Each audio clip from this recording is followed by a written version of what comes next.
Selamat datang di X Undercover. Channel ini merupakan perbincangan antara Dr. Jaya dan Pak Franky yang bertujuan untuk edukasi serta menceritakan pengalaman Dr. Jaya sebagai ahli forensik dan patologi. Sekedar informasi terkait jadwal tayang X Undercover yang akan tayang setiap hari Senin, Rabu, dan Jumat. Maka dari itu, untuk mendukung channel ini agar selalu memberikan tayangan yang informatif dan edukatif, kalian bisa dukung kami dengan cara like, comment, subscribe, dan share. Dan selamat menonton! Pembuahan, namanya pembuahan bayi tabung itu, yang secara teori ya, bisa telurnya dari ibu, spermanya dari suami, istri, spermanya dari suami. Jadi suami istri dicampur di itu, kemudian ditanam di istri.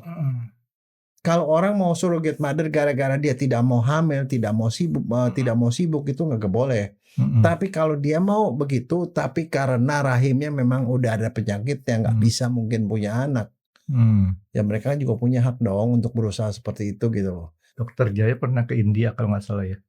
Pernah Pernah. sebulan loh di India. Sebulan? Betah amat. Nggak, India tuh gede loh, Franky. Itu Iya, kan tapi jadi aset benua, itu setengah benua sebenarnya. tapi sebulan. Karena kotanya banyak, Nggak Franky. kebayang saya dok 1 bulan. Kotanya banyak dan bagus-bagus. Kalau menurut saya, kalau saya kan senang fotografi. Selama di sini kotanya kayak begini, so gini-gini, kok itu juga bagus-bagus. Saya yang dapat pemandangan. gambarannya kok kayaknya nggak menyenangkan ya kalau untuk makanan di sana ya. Oh jangan, Sama situasi ini kan masyarakatnya ya. Kalau kita pikir kan bukan soal makanan, tetapi soal pemandangan, Franky. Kalau secara fotografi bagus, menarik lah. Ini yang saya mau ngomong nggak tahu ya, India apa Sri Lanka apa Bangladesh. Satu kejadian di mana ada banyak kasus, bukan kasus, kejadian wanita itu mengkaryakan dirinya sendiri dalam hal yang bukan yang negatif, yaitu menyusui anak bukan susunya dia, terus menyewakan rahim. Kalau menyusui mah di sini juga ada, itu namanya ibu susu. Ibu susu. Jadi kalau ibu melahirkan kemudian dia tidak punya, jadi susunya kurang, dia nitip ke ibu lain yang lagi sedang menyusui anak. Itu namanya ibu susu. Itu ada di dalam banyak budaya, Franky. Kalau ibu susu itu dia nggak boleh kawin sama saudara sesusuan, Franky. Gitu ya? Iya. Nah, tapi kayak tadi ada menyewakan rahim dan sebagainya. Itu sebenarnya di kedokteran itu boleh nggak sih? Jangan bilang kedokteran, kalau boleh nggak itu hukum. Nah sekarang kedokteran maksud saya bukan dari segi kesehatannya boleh nggak ditaruh di nggak ada rahim orang? masalah, nggak ada masalah. Boleh. Artinya Tapi sekarang mulai dari pangkalnya dulu, Franky. Orang bilang kan itu terjadi begitu tuh sebenarnya ini gedenya itu, bonggol gedenya itu adalah mandul, infertilitas atau kemandulan. Kemandulan itu masih banyak terjadi. Nah sekarang kalau misalnya contoh, apa yang disebut mandul, Franky? Tidak dapat menghasilkan keturunan.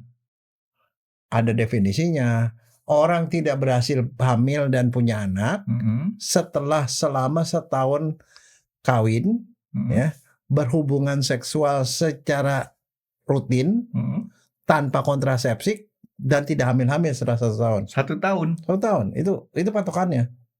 Jadi kalau misalnya baru berapa bulan kok saya nggak hamil-hamil, ya itu bukan mandul. Mandul itu harus setahun berhubungan secara normal suami istri, tidak pakai KB. Nah kalau kayak saya dulu sering keluar kota. Nah, itu nggak termasuk kriteria, tidak berhubungan secara rutin. Harus berhubungan secara rutin, tidak pakai KB, selama setahun tidak hamil-hamil itu baru bisa disebut mandul, infertil secara kedokteran. Itu definisi. Ya. Nah sekarang siapa sebabnya? Karena kalau di Indonesia kalau ada orang seperti itu, wah ini kalau secara awam itu disebut gabuk ya. Nggak tahu. Tapi kebanyakan perempuan yang disalahin. Nah iya. Laki-laki gitu, udah gitu gara-gara dia nggak punya anak, dia kawin lagi. Nggak punya anak lagi. Nggak punya. Tetapi sekarang pertanyaannya, itu penyebabnya yang mana, laki apa perempuan sebenarnya? Ya dites dulu dok, cek. 30-40% itu penyebabnya laki. Terus kalau perempuan berapa persen?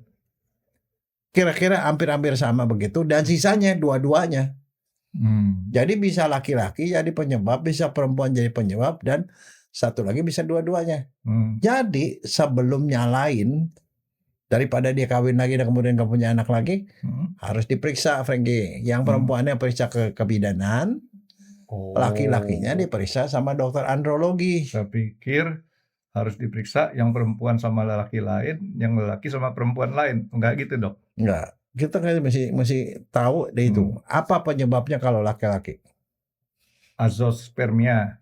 Jangan asos, belum tentu. Pokoknya mutu spermanya jelek. Ya. Mutu sperma jelek atau jumlahnya nggak cukup. Dua itu loh, Frankie. Jadi biasanya kalau laki-laki itu pergi ke androlog, dianalisis sperma namanya. Sperma dianalisis, diperiksa yang bisa bergerak berapa banyak, yang sperma bisa bergerak. Kalau nggak bisa bergerak nggak bisa membuahi, Frankie. Yang bisa bergerak berapa banyak, yang cacat berapa banyak. Ada yang cacat. Sperma kan kayak kecebongan, bulat, ada leher, ada buntutnya, di kepalanya tuh ada topinya. Nah, kalau dilihat itu, yang normal berapa? Ada yang barangkali yang tidak normal, apa kepalanya 2. Ada yang kepalanya 1, buntutnya 2. Ada yang kepalanya penyok-penyok dan segala. Jadi itu dilihat yang normal berapa, yang cacat berapa. Kalau banyak yang cacat juga nggak bisa jadi. Nah, ini menarik buat saya tanya nih. Kalau yang kepalanya 2 nanti kembar? Nggak bakal jadi orang.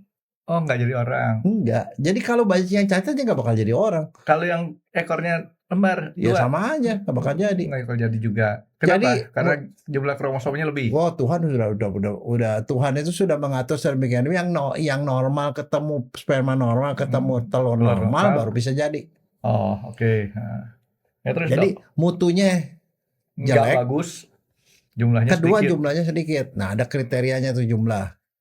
Jadi itu diperiksa. Terus laki-lakinya diperiksa, ada penyakit kah yang bikin dia mutunya jelek? Misalnya contoh, dia itu memang hormonnya jelek.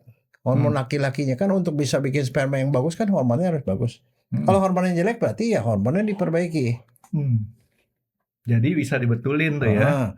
Nah, terus kalau laki-laki dia menderita penyakit kelamin, itu bisa ngerusakin dia punya sperma lagi, mutunya. Ya kalau emang ada penyakit infeksi ya mesti diobati penyakitnya. Nah, ada juga penyakit ya kalau laki-laki kan sebenarnya dari biji itu keluar ke kemaluan kan. Nah, di situ ada varises di situ, varikokel namanya. Pelebaran pembuluh darah di situ itu juga bisa bikin mandul. Nah, kalau ada seperti itu ya harus dioperasi atau diapain. Jadi laki-laki tuh ada masalahnya situ, gangguan hormon segala macam. Nah, si perempuannya diperiksa sama dokter kandungan. Kan seorang perempuan yang normal tuh setiap bulan tuh mesti keluar telur kan.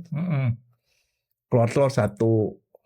Besoknya 1 kan dia punya kadung telur itu ada 2, kanan kiri. Bulan ini kiri keluar 1 telur. Bulan depan kanan, bolak balik gitu.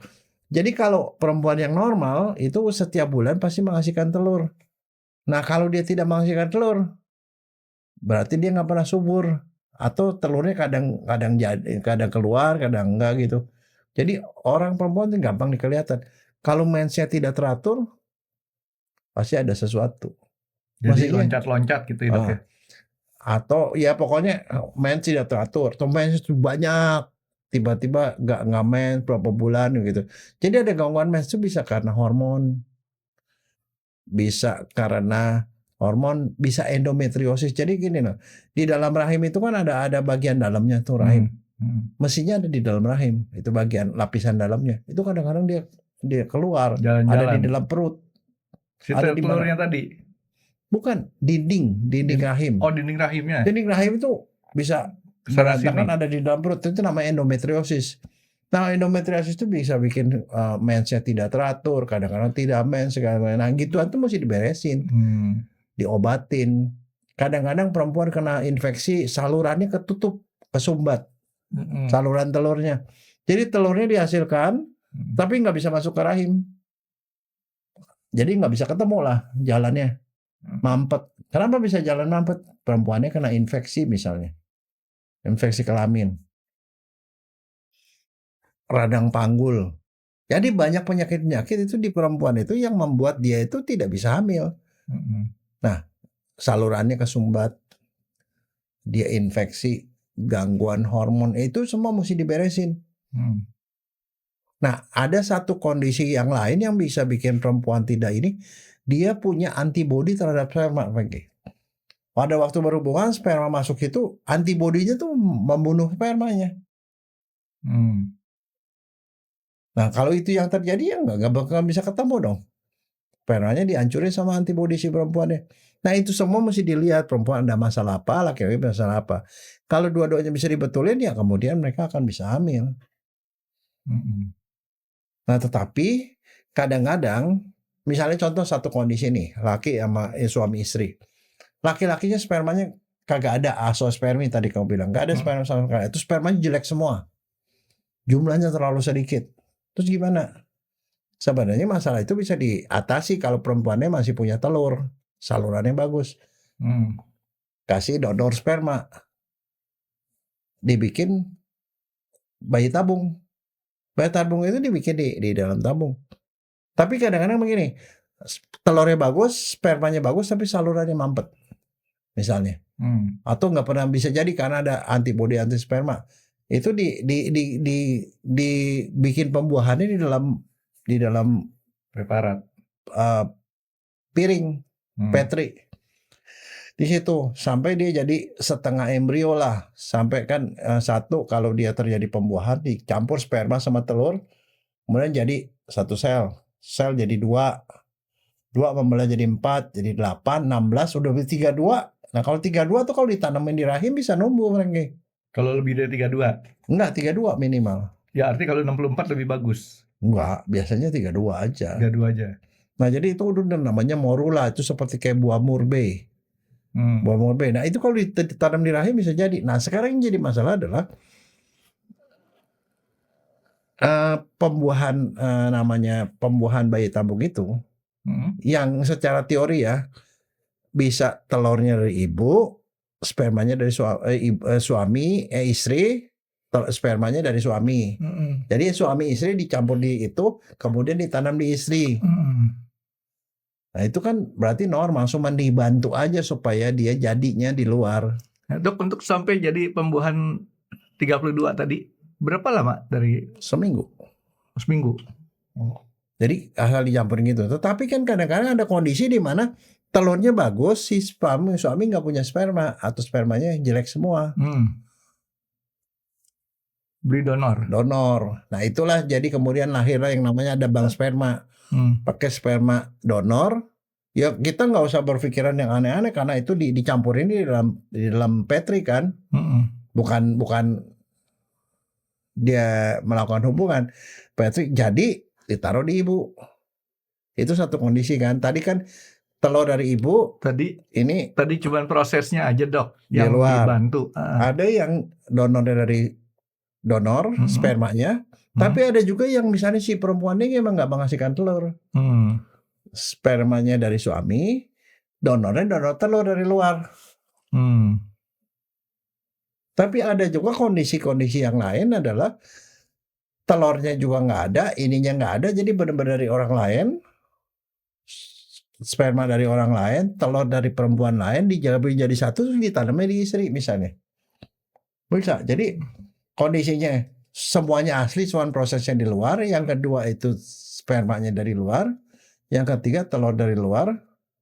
Nah, sekarang masalah ini si embrio tadi bisa ditanam ke istrinya sendiri kalau rahimnya masih bagus. Tapi dimungkinkan juga secara kedokteran bahwa itu dititipin ke orang lain. Nah, titipan itu namanya surrogate mother atau ibu sewaan. Nah, itu kalau misalnya terjadi hal seperti itu, Dok, kombinasi kayak tadi, DNA-nya berubah nggak? DNA-nya selalu berasal dari si pemilik sperma dan si pemilik telur. Itu aja gabungan dari situ. Jadi masalah artinya, ditaruh di mana nggak ngaruh. Nggak. Dia tidak akan pengaruh. DNA-nya itu dari telur dan dari sperma. Nah, sekarang masalahnya kalau di dalam dunia kedokteran itu semuanya itu ada. Terus pada kondisi apa mereka lakukan itu seperti itu?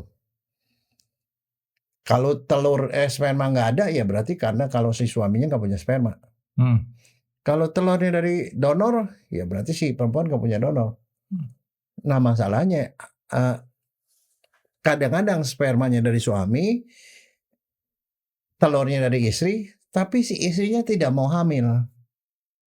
Nah itu bisa dititipin ke orang lain, Frankie. Namanya ibu sewaan. Yang tadi saya ngomong tuh. Uh-uh.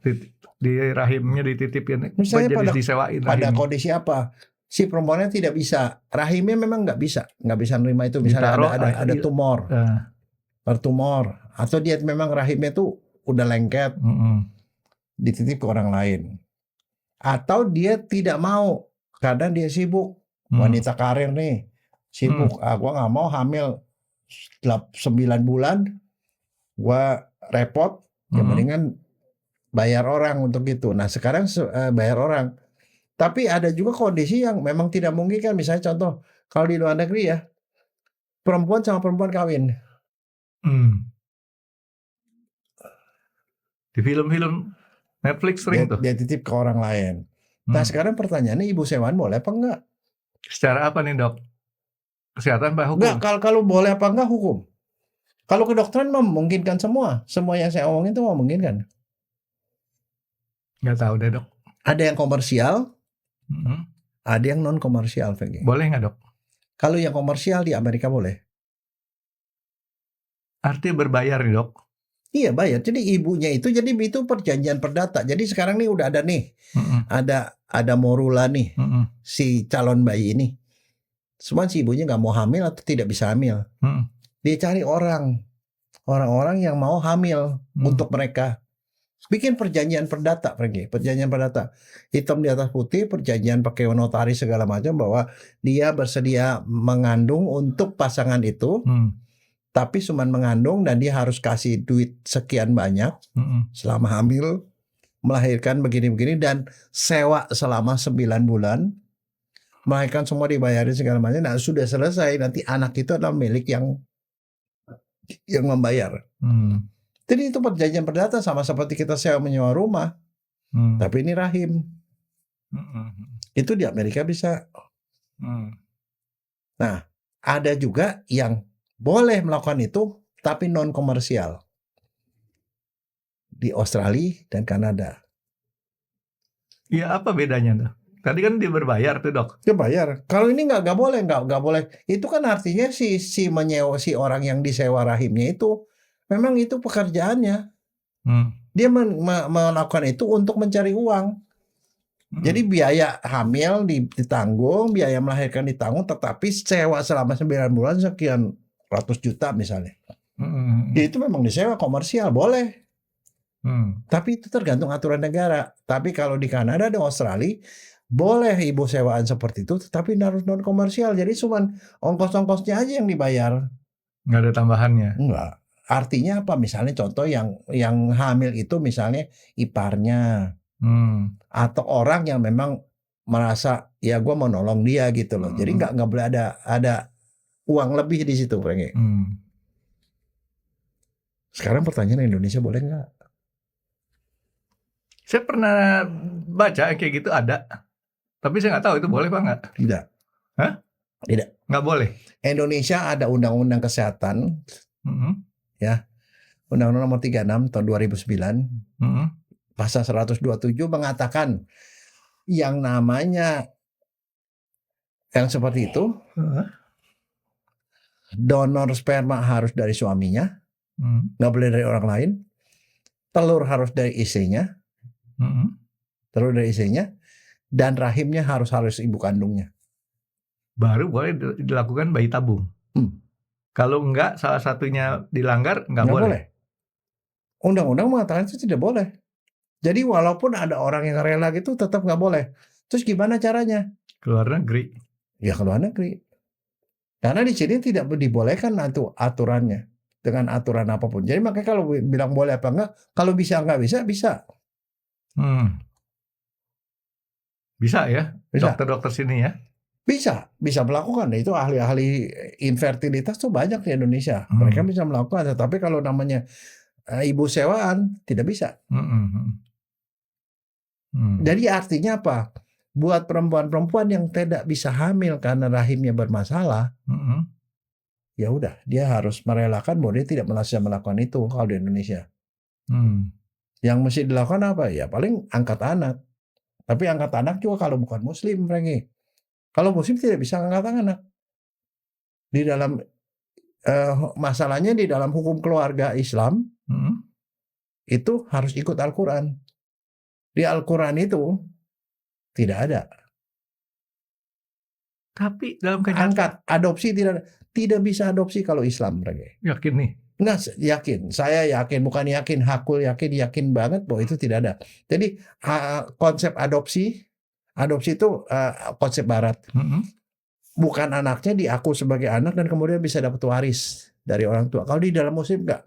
Dia boleh menyantuni anak yatim, boleh ngasih uang dan segala macam, tapi bukan waris. Kalau waris itu harus ikutin hukum Islam. Hukum Islam tidak mengenal itu. Jadi kalau misalnya contoh, misalnya punya keponakan, orang tuanya meninggal misalnya, dia mau ngarang, dia cuma bisa kasih hibah, bukan waris. Waris itu hanya harus ada darah dari dua belah pihak. Gitu. Berpaham kan? Tidak ada konsep adopsi di dalam hukum Islam, hukum keluarga Islam. Hukum keluarga Islam harus mengikuti Al-Quran, itu aja masalahnya. Jadi ibu sewaan tidak boleh ya, saya kasih tahu aja di Indonesia itu tidak bisa, boleh dan tidak boleh. Jadi bagaimana kalau misalnya ibunya tidak bisa hamil, ya tidak bisa. Bayi tabung dibikin jadi bayi tabung, akhirnya jadi morulat, tapi tidak bisa disimpan di tempat lain. Termasuk kalau dia adopsi anak dari luar negeri nih dok, nggak boleh. Nggak boleh. Kalau dia mengadopsinya di luar negeri, ya itu namanya, ya boleh aja kalau di luar negeri dibolehkan, tetapi kan bisa di-endorse ke Indonesianya bisa nggak? Itu sama aja, itu namanya penyelundupan hukum, Franky. Iya. Sama aja misalnya contoh kalau di Indonesia kan tidak memungkinkan tuh untuk kawin beda agama. Beda agama dicatat di catatan sipil, kayak di KUA nggak mungkin. Di KUA tuh harus sama-sama Muslim kan. Kalau dia begitu kemudian dia kawin di luar negeri, udah kawin, udah resmi, udah punya surat nikah, dibawa ke sini dicatatkan, ya itu lain urusan. Itu namanya penyelundupan, tapi dicatatnya bukan di KUA, dicatatnya di catatan sipil. Jadi masih memungkinkan. Iya, itu namanya penyelundupan, sama aja seperti kayak gitu. Surrogate mother bisa nggak? Nggak. Tapi sekarang pertanyaan begini, bayi tabung itu kan banyak orang ya, bikin bayi tabung bisa di Indonesia. Tapi masalahnya kalau mau dititip itu nggak bisa dibikin bayi tabung. Ya karena inverted tadi dibikin bayi tabung. Sebenarnya prosesnya gimana sih bayi tabung? Di dalam dok. Begini. Si perempuan itu kan kalau nunggu sebulan, kan keluarnya telur satu. Itu nanti jadinya lama, Franky. Makanya yang dilakukan adalah si perempuannya ini, itu namanya dikasih hormon yang bisa membuat dia bisa keluar telur lebih dari satu dalam sebulan. Hormon kesuburan itu dok. Super ovulasi namanya. Jadi begitu dikasih gitu, terus satu bulan tuh keluar 8 telur misalnya. Terus dipilih yang bagusnya ada berapa? Enggak, diambil semua. 88 itu lewat endoskopi. Itu diambil lah. Diambil. Telur ada 8. Si lakinya nih spermanya tuh disaring kan. Disaring yang bagus-bagus, dicampurin. Nah, dari 8 misalnya contoh 8 telur. Dikali sperma kan ribuan, ratusan juta kan. Digabung itu. Ternyata jadi 6. 6 jadi dibiarin. 6 jadi 2, 4, 8, 16, 32. Begitu 32, 6 jadi nih. Artinya bisa jadi 6 anak nih. Terus? Nah, dipilih. Kalau di Indonesia, diambil 1. Ditanam di rahim ibunya. Yang lainnya sisanya? Simpan di kulkas, di freezer. Bisa? Bisa. Disimpan. Ini gini, kalau dia jadi, langsung nempel. Terus kemudian hamil lah. Lahiran anak 1. Yang tadi yang disimpan? Jadi simpan aja. Sampai bertahun-tahun bisa? Cadangan. Bertahun-tahun bisa. Oh gitu. Nanti kapan kalau ini nggak berhasil, bisa diambil, ditanam. Sampai kapanpun dia bisa diambil. Termasuk sampai nanti one day kalau bisa suami udah meninggal, dia bisa dimasukin. Kapanpun bisa dijadiin. Wah celaka itu dok. Enggak. Ini saya cuma ngomong proses nih. Proses seperti itu. Nah, kalau di Indonesia itu 1-1. Artinya 1 kalau gagal ya tunggu bulan depan. Karena kan bulan depan rahimnya baru siap lagi, dimasukin satu lagi. Kalau kadang-kadang orang di sini gagal kan lama, katanya kalau 8 dia mesti nunggu 8 kali siklus kan. Kalau dia pergi keluar negeri ke Singapura, Malaysia, Thailand, dimasukin nggak masukin satu-satu, masukin 2, 3. Ke rahimnya itu. Jadi kalau masukin 2, dua-duanya jadi kembar 2, kembar 3. Oh gitu. Karena diharapin cuma 1 gitu ya. Ya, begitu caranya. Nah sekarang pertanyaannya berapa efektif dia? Kan itu artinya di Indonesia bisa aja gagal. Karena di sini stres, banyak kerjaan gitu kan. Dia stres kagak bisa nempel tuh itunya. Karena di sini gagal, dia pergi ke Singapura, pergi ke Vietnam, kemana gini-gini, di sana berhasil di sana. Mungkin di sana karena suasana dia santai, dapet segala macam, jadi bisa numbuh. Kemungkinan suksesnya sih tinggi kalau menurut saya, Dok. Tergantung usia. Kalau usianya matang 35-an gitu, bisa sampai 40%, 30% lebih. Tapi makin tua umurnya, efektivitasnya makin rendah. Kalau 30 tahun ke bawah, berarti 25. Enggak, orang biasanya enggak lah, orang kawinnya kan sekitar gitu. Jadi biasanya tuh patokannya tuh 30-an. Biasanya baru orang mencari upaya. Biasanya udah infertil berapa tahun baru mereka coba lah 30-an ke atas. Tapi efektivitasnya enggak terlalu banyak. Dan itu juga tidak tergantung dari pintar enggaknya dokter, enggak. Hokinya dia. Hoki aja. Jadi kalau dia gagal, kadang-kadang gagal di sini, dia pergi ke Singapura, di Singapura berhasil. Singapura gagal, dia pergi ke Thailand, Thailand berhasil, gitu. Kan itu kan tergantung macam-macam. Jadi kalau di Indonesia pokoknya itu nggak ada jalan lah ya. Sekarang jadi masalah, nih ada masalah etis. Yang sisa itu mau diapain? Disimpan kata dokter. Iya disimpan, tapi mau sampai kapan? Nah sekarang pertanyaannya gini, itu milik siapa? Seandainya disimpan nih, masih ada simpan 5 nih, kemudian dipercerai, itu milik siapa, Frank? Milik suami, milik istri. Karena dua-duanya bisa memanfaatkan itu untuk bisa jadi anak tuh, Frank. Milik yang bayarin selama dia disimpan. Enggak. Itu tetap milik dua-duanya. Ada perjanjiannya itu bagaimana. Jadi artinya gitu. Satu. Kedua, kadang-kadang dia nggak kepake lagi. Soalnya udah punya anak satu, udah. Yang satunya nah, nggak boleh dibuang sembarangan. Terus? Diapa ini? Nah disitulah masalah etis baru muncul. Boleh dibuang, boleh dibakar. Ini kan setengah manusia. Nah di situ urusan ahli etika, ada Franky. Urusan agama tuh, Dok. Iya, makanya itu di situ kan. Tapi kalau sekarang yang nggak kepake ini bisa dibikin buat penelitian, Franky. Benar, serius. Iya. Bisa yang 32 sel itu bisa dibikin jadi stem cell, Franky. Nah itu masalahnya udah masalah etika, bukan masalah kedokteran lagi. Nah negara mesti punya aturan soal begituan. Limbahnya ini dianggapnya limbah ya. Kalau dia udah nggak mau dipakai lagi, mesti diapain? Itu urusannya ribet kan? Mabok, Dok. Nggak pakai. Ya saya cuma ngomong itu proses dari segi dokter itu kayak gitu. Iya, jadi ya apa, Dok ya? Itu kita playing God, Dok. Makanya itu biasanya tuh kalau yang namanya ada beberapa agama itu ya memang udah ketat begitu. Kalau untuk agama Islam ya nggak boleh donor sperma, nggak boleh donor telur, dan nggak boleh ibu sewaan, udah jelas itu, dan itu ada di undang-undang, jadi sudah kelar. Agama yang lain aturannya beda-beda. Tapi namanya pembuangan limbah itu ya pembahasannya jadi panjang lagi. Itu kalau menurut saya itu urusannya itu udah urusan orang ahli. Itu terlalu kompleks akhirnya, Dok. Tapi kalau dari kedokteran bisa nggak? Bisa, gitu loh. Ya kalau sampai dia pembuahan, terus kemudian dijadikan anak. Nah sekarang begini kan, kalau ini soal alasan nih ya, alasan tadi spermanya bagus atau telurnya bagus.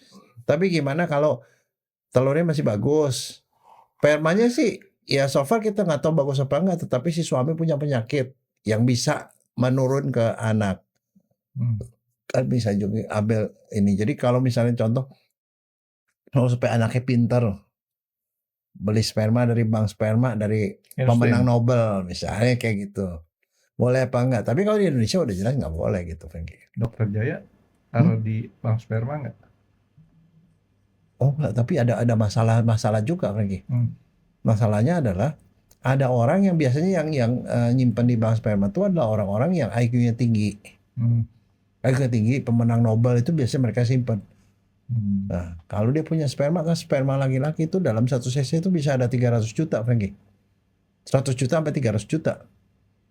Itu kalau didonorkan ke 100 orang, itu bisa jadi 100 manusia tuh. Dan itu saudaraan loh sebenarnya. Secara genetik. Bisa incest, Frankie. Mereka bayang nggak? Seorang pemenang hadiah Nobel punya anak sebenarnya ada 100, 1000 atau berapa gitu loh. Bingung kan? Ya bingung, makanya nggak usah dipikirin. Itu bukan urusan kedokteran, tapi saya cuma ngomong secara teoritis itu kayak begitu.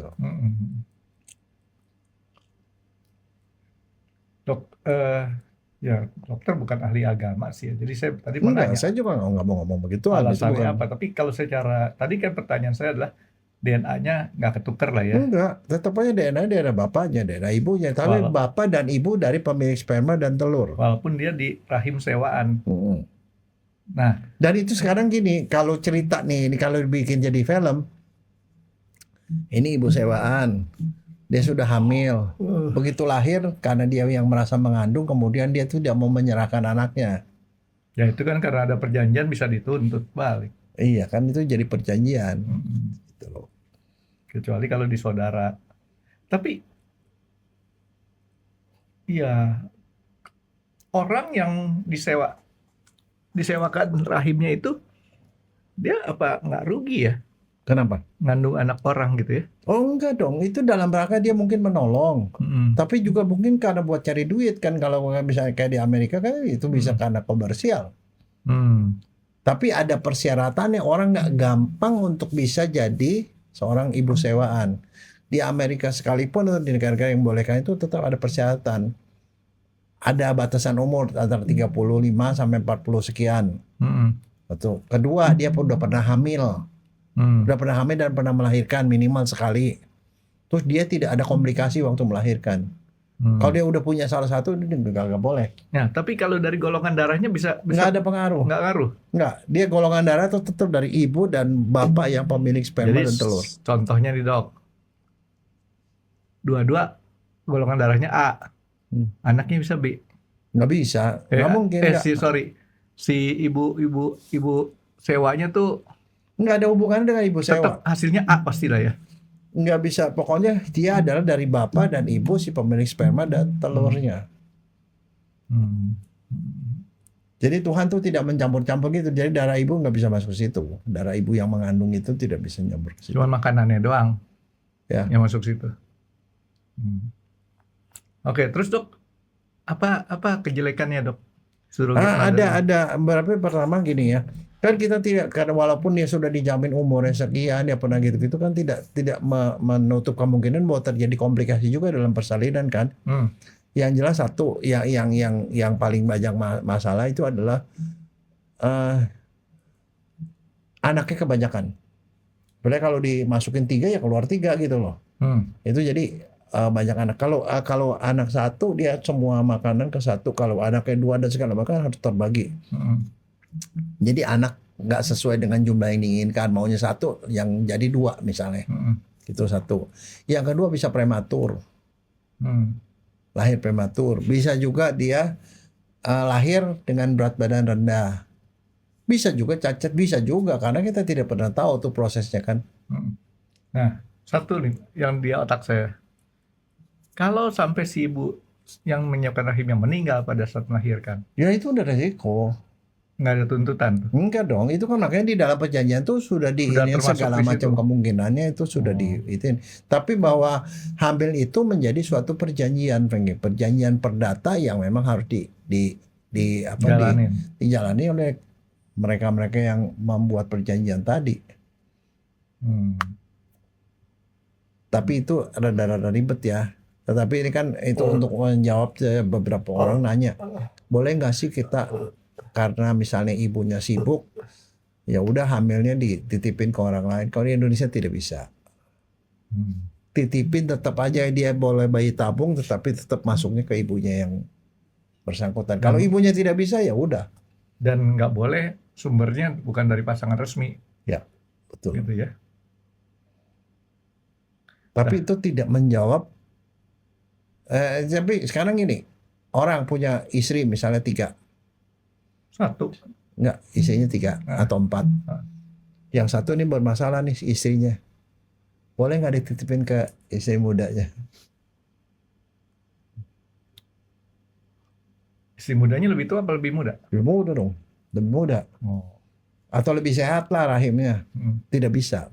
Indonesia tidak bisa. Nggak boleh juga. Nggak boleh, harus dari yang bersangkutan, jadi dimasukkan ke ibu kandungnya, itulah yang jadi masalah. Itu aja, jadi jangan dibikin jadi macam-macam. Pokoknya harus dia sendiri yang bertanggung jawab. Artinya dia mau punya anak ya kamu harus tanggung jawab. Tapi dalam kenyataan mungkin terjadi penyelewengan hukum ya, banyak ya dok ya. Saya nggak bisa dibilang banyak, saya tidak tahu. Tapi kalau misalnya dokternya tahu, pasti dokternya akan mengingatkan bahwa itu tidak boleh.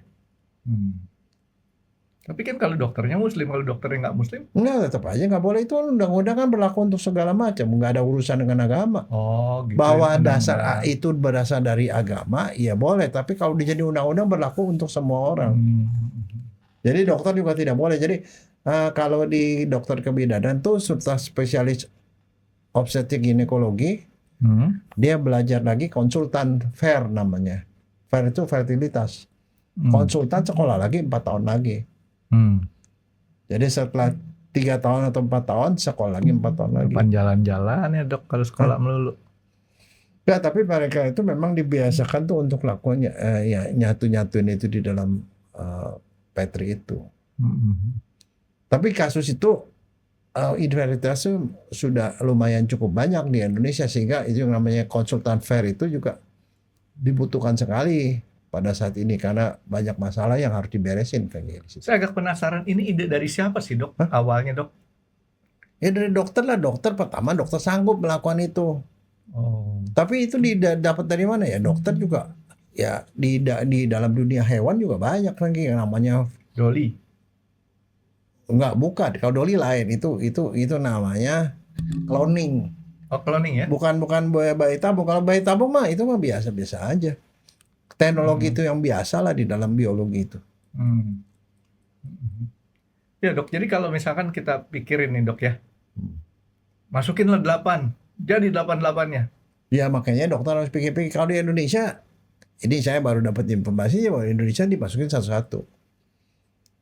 Karena sekarang kalau misalnya di 8 jadi 8-8-nya kan dokter kan harus siap, dan itu bukan tanpa resiko, Franky. Nah, jadi kalau menurut dokter Jaya lebih bagus cara di Indonesia atau lebih bagus cara di luar? Nah, yang lebih bagus yang berhasil, Franky. Terlepas dari aman, pokoknya gitu. Tapi kan maksudnya semua tuh ada konsekuensinya. Tapi biasanya kalau orang mau melakukan seperti itu, ditanya tingkat keberhasilannya di rumah sakit ini atau di klinik ini berapa persen. Apa yang menyebabkan ada tingkat keberhasilan itu?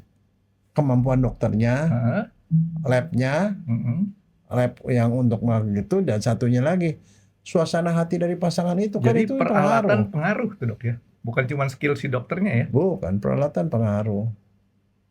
Keahliannya juga pengaruh, tetapi yang gua berpengaruh adalah soal emosional dan kesiapan dari pasangan itu. Dan satu, kalau orang udah misalnya bayi tabung berhasil hamil, nggak kemudian dibiarkan seperti orang hamil biasa. Biasanya dipantau sama dokter lebih ketat. Mungkin dia harus dirawat di rumah sakit supaya dia istirahat lebih banyak dan segala macam. Sampai nempel bener. Ya. Ribet ya dok ya? Ribet? Ya nggak usah dipikirin. Kita sih di sini cuma ngomong yang scope gedenya ya kira-kira kayak begitulah. Jadi sekarang kenapa beberapa kali orang pikir itu apaan sih gitu loh. Ya kayak gitulah. Sekarang dok, kalau misalnya di Indonesia ini kan tadi dokter Jaya kan bilang nggak boleh ngadopsi anak nih dok, untuk yang muslim nih dok ya? Bukan nggak boleh, tidak ada konsep adopsi. Adopsi itu konsep barat, Panggil. Jadi kalau agama lain boleh? Boleh, kan ada persyaratannya segala macam, adopsi begini. Tapi kalau yang muslim tidak. Tapi Jadi bukan berarti nggak boleh menyantuni orang ya. Jadi menyantuni orang boleh, tetapi itu bukan waris namanya. Karena kalau waris itu harus ikutin hukum Islam. oh gitu. Jadi ngambil anak boleh, tapi itu tetap bukan disebut anak angkat. Enggak. Dan dia tidak boleh dapat warisan. Hibah. Hibah. Jadi hibah itu artinya diberikan sebelum meninggal. Kalau meninggal dibaginya sesuai dengan aturan. Aduh, banyak ya dok yang diurusnya ya. Oh, Ya, ya begitu, itu masalah sebabnya salah. medikal, masalah kemudian kejiwaan, masalah hukum, etika. Ini cuma gara-gara orang pengen punya anak gitu ya. Iya. Seberapa pentingnya sih dok punya anak? Oh, penting. Itu kan Tuhan juga sudah bilang orang harus kawin, kenapa beranak pinak lah supaya bisa